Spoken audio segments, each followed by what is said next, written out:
बढ़ती महत्व। देहरादून से खबर सामने आ रही। उत्तराखंड कैबिनेट की आज अहम बैठक। मुख्यमंत्री पुष्कर सिंह धामी की अध्यक्षता में बैठक का आयोजन किया जाएगा सचिवालय में दोपहर 12 बजे से इस बैठक का आयोजन, जहां कई नीतिगत फैसलों पर मुहर लग सकती है। तो मुख्यमंत्री पुष्कर सिंह धामी की अध्यक्षता में बैठक, कैबिनेट बैठक और दोपहर 12 बजे से शुरू होगी, जो कि बेहद अहम। देहरादून में आज उत्तराखंड मंत्रिमंडल की अहम बैठक होने जा रही है। मुख्यमंत्री पुष्कर सिंह धामी की अध्यक्षता में सचिवालय में दोपहर 12 बजे ये बैठक आयोजित की जाएगी और बैठक में राज्य से जुड़े कई नीतिगत और प्रशासनिक फैसलों पर चर्चा की भी संभावना है। सूत्रों के अनुसार विकास परियोजनाओं, रोजगार, शिक्षा और स्वास्थ्य से जुड़े प्रस्तावों को मंजूरी मिल सकती है। इसके अलावा कुछ विभागों में बजट आवंटन और योजनाओं की समीक्षा भी की जा सकती है। मुख्यमंत्री कार्यालय और सचिवालय के अधिकारी की बैठक की बात करें तो तैयारियों में भी अधिकारी जो है वो जुटे हुए हैं। सभी की नजरें इस बात पर टिकी हुई है कि सरकार राज्य हित में क्या अहम फैसले ले सकती है। तो आज उत्तराखंड कैबिनेट की अहम बैठक, जिसमें कई सारे फैसलों पर चर्चा होने की संभावना और बातचीत की संभावना। आपको बता दें, इस बैठक की अध्यक्षता मुख्यमंत्री पुष्कर सिंह धामी करेंगे। सचिवालय में दोपहर 12 बजे इस बैठक का आयोजन किया जाएगा।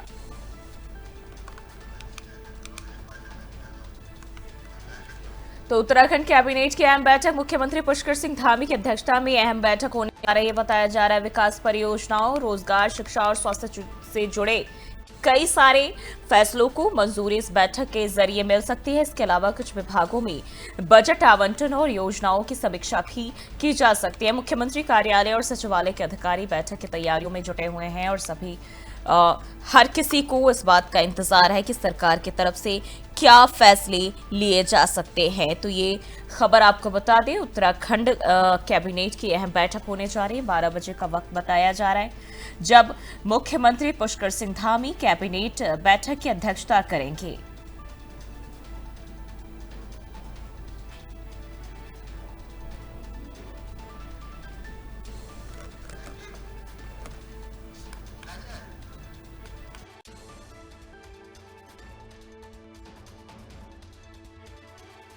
तो आपको बताते चले, बैठक में राज्य से जुड़े कई नीतिगत फैसलों पर चर्चा की संभावना है और देहरादून में आज उत्तराखंड मंत्रिमंडल की अहम बैठक होने जा रही है। मुख्यमंत्री पुष्कर सिंह धामी इस बैठक की अध्यक्षता करेंगे और सचिवालय में इस बैठक का आयोजन दोपहर 12 बजे आयोजित की जाएगी। बैठक में राज्य से जुड़े कई नीतिगत और प्रशासनिक फैसलों पर चर्चा की भी संभावना जताई जा रही है।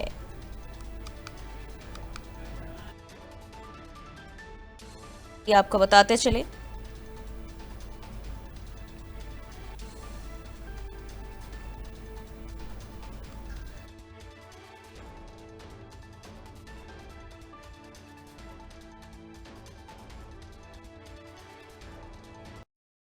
और एक और खबर बताते चले, सीएम धामी ने अमित शाह से की मुलाकात। राज्य विकास को लेकर रखे कई प्रस्ताव, साइबर सेंटर और जेल विस्तार पर भी चर्चा की गई है। तो उत्तराखंड के मुख्यमंत्री पुष्कर सिंह धामी ने नई दिल्ली में केंद्रीय गृह मंत्री अमित शाह से शिष्टाचार भेंट की है और इस दौरान मुख्यमंत्री ने राज्य के समग्र विकास से जुड़े विभिन्न अहम मुद्दों पर चर्चा की। इस दौरान उन्होंने साइबर सेंटर ऑफ एक्सीलेंस की स्थापना के लिए केंद्र से 63 करोड़ 60 लाख रुपए की मांग रखी और इसके साथ ही विद्युत परिसंपत्तियों को एनडीआरएफ, एसडीआरएफ क्षतिपूर्ति के तहत लाने का आग्रह भी किया। सीएम धामी ने सितारगंज केंद्रीय कारागार के विस्तार के लिए 150 करोड़ 16 लाख का प्रस्ताव भी पेश किया। इसके अलावा उन्होंने पंतनगर रुद्रपुर औद्योगिक क्षेत्र में प्रस्तावित उत्तराखंड निवेश उत्सव का जिक्र करते हुए गृह मंत्री को इस कार्यक्रम में मुख्य अतिथि बनने का निमंत्रण भी दिया है।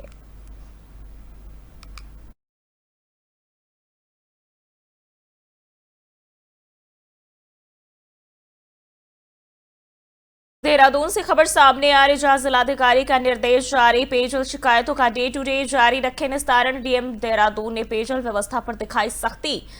कंट्रोल रूम को मिली 150 शिकायतें अभी तक और 7 विभागों के अधिकारी कंट्रोल रूम में तैनात कर दिए गए। बरसात में भी हर घर पहुंचे साफ पानी, तो ये निर्देश दिए गए हैं। देहरादून के जिलाधिकारी ने पेयजल व्यवस्था को लेकर अधिकारियों को सख्त निर्देश दिए हैं और डीएम ने कहा है कि कंट्रोल रूम में दर्ज होने वाली पेयजल शिकायतों का निस्तारण हर दिन किया जाए। 20 अप्रैल से 24 घंटे चल रहे कंट्रोल रूम को अब तक कुल 150 शिकायतें मिली हुई हैं, जिनमें से 147 का समाधान किया जा चुका है। पेयजल से जुड़े 7 विभागों के अधिकारी कंट्रोल रूम में तैनात हैं ताकि किसी भी समस्या का तत्काल समाधान हो सके। डीएम ने जल स्रोतों और पानी की टंकियों की नियमित सफाई के भी निर्देश दिए हैं। उनका कहना है कि बरसात के मौसम में भी हर घर तक शुद्ध पेयजल की निर्बाध आपूर्ति सुनिश्चित की जाए।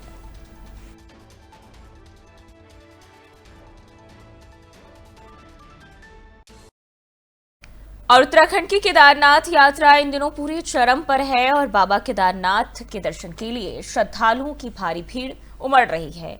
समुद्र तल से करीब 12,000 फीट की ऊंचाई पर स्थित इस पवित्र धाम में स्वास्थ्य चुनौतियों को देखते हुए स्वास्थ्य विभाग पूरी तरह से सतर्क है। राज्य के स्वास्थ्य सचिव डॉक्टर आर राजेश कुमार ने जानकारी दी है कि केदारनाथ में स्थित 17 बेड वाले अस्पताल को अत्याधुनिक सुविधाओं से लैस कर दिया गया है। अस्पताल में आवश्यक चिकित्सा उपकरण, ऑक्सीजन की सुविधा और सभी जरूरी दवाइयों की उपलब्धता सुनिश्चित की गई है। इसके साथ ही डॉक्टरों और मेडिकल स्टाफ की भी पूर्ण तैनाती कर दी गई है। शुरुआती बात करें दौर में तो प्राथमिक स्वास्थ्य केंद्र को भी और बेहतर बनाया गया है। राज्य सरकार का ये प्रयास यात्रियों को न केवल श्रद्धा का अनुभव देने के लिए है, बल्कि एक सुरक्षित और स्वस्थ तीर्थ यात्रा सुनिश्चित करने की दिशा में भी अहम है। देखिए, मई 4 जब केदारनाथ जी में यात्रा शुरू हुई थी, तब से लेकर अब तक लगातार जो हमारा हॉस्पिटल है केदारनाथ जी में 17 बेडेड हॉस्पिटल, वो सभी इक्विपमेंट्स हम लोगों ने वहाँ पे प्रोवाइड कर दिए हैं। डॉक्टर्स की वहाँ पे तैनाती भी हो गई है और बहुत ही सुचारू रूप से वहाँ पे काम कर रहा है। इसलिए इसके अलावा केदारनाथ जी में पहले से ही एक पीएचसी भी है, 4 बेडेड पीएचसी, जहाँ पे डॉक्टर्स की तैनाती पहले से ही हुई है। पिछले सालों की तरह वो पीएचसी भी जो है सुचारू रूप से काम कर रहा है। इसके अलावा जो अभी मैंने बताया कि 17 बेडेड केदारनाथ जी में हॉस्पिटल जो है अच्छी तरीके से विद ऑल द इक्विपमेंट्स सुचारू रूप से काम कर रहा है। देखिए, और देहरादून से खबर सामने आ रही, जहां तेज बारिश और आंधी का येलो अलर्ट जारी। चमोली, बागेश्वर, नैनीताल, रुद्रप्रयाग में अलर्ट। प्री मानसून बारिश से गर्मी से राहत मिल रही है। 22 जून तक मौसम बदले रहने की संभावना जताई गई है। तो उत्तराखंड में प्री मानसून बारिश का दौर जारी है और मौसम विभाग ने देहरादून समेत कई जिलों के लिए येलो अलर्ट जारी कर दिया है। चमोली, बागेश्वर, नैनीताल, इन तमाम जगहों पर अलर्ट जारी किया गया है। हालांकि देखें तो प्री मानसून से लोगों को जरूर गर्मी से राहत मिल रही है। नैनीताल, चमोली, बागेश्वर, रुद्रप्रयाग जिलों में तेज बारिश और आंधी की संभावना मौसम विभाग की तरफ से जताई गई है। लगातार हो रही बारिश से प्रदेश में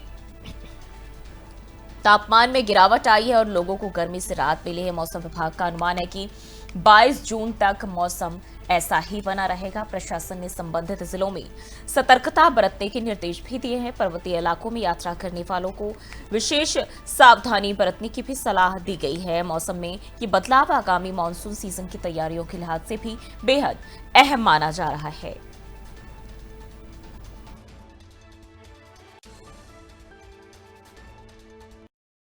और उत्तराखंड में आगामी त्रिस्तरीय पंचायत चुनाव की तैयारियां जोरों पर हैं और इस बीच आरक्षण सूची को लेकर राजनीतिक और सामाजिक हलचल तेज हो गई है।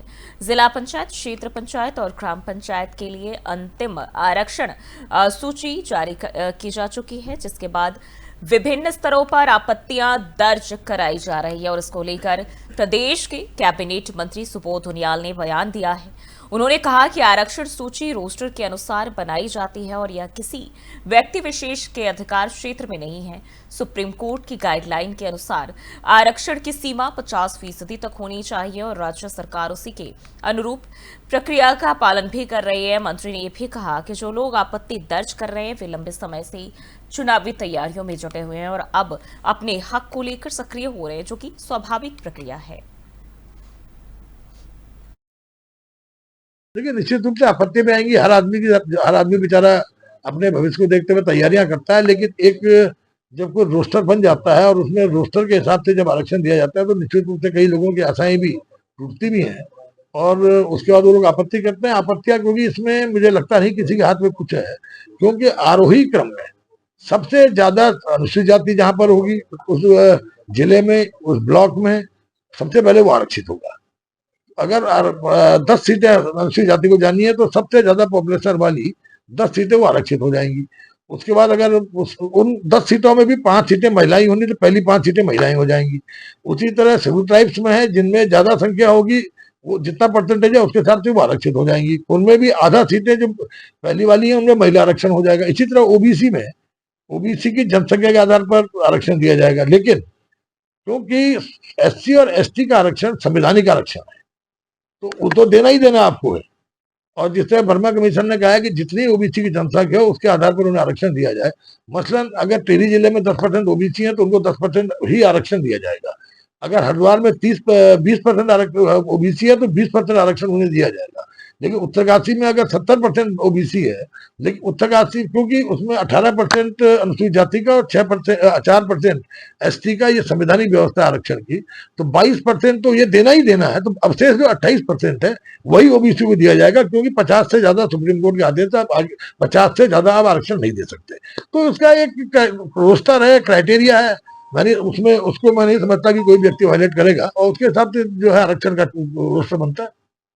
देखिए, निश्चित रूप से आपत्ति में आएंगी। हर आदमी बेचारा अपने भविष्य को देखते हुए तैयारियां करता है, लेकिन एक जब कोई रोस्टर बन जाता है और उसमें रोस्टर के हिसाब से जब आरक्षण दिया जाता है तो निश्चित रूप से कई लोगों की आशाएं भी टूटती भी हैं और उसके बाद वो लोग आपत्ति करते हैं। फिलहाल के लिए बुलेटिन बस इतना ही। देश और दुनिया की तमाम खबरों के लिए देखते रहिए 4 TV न्यूज।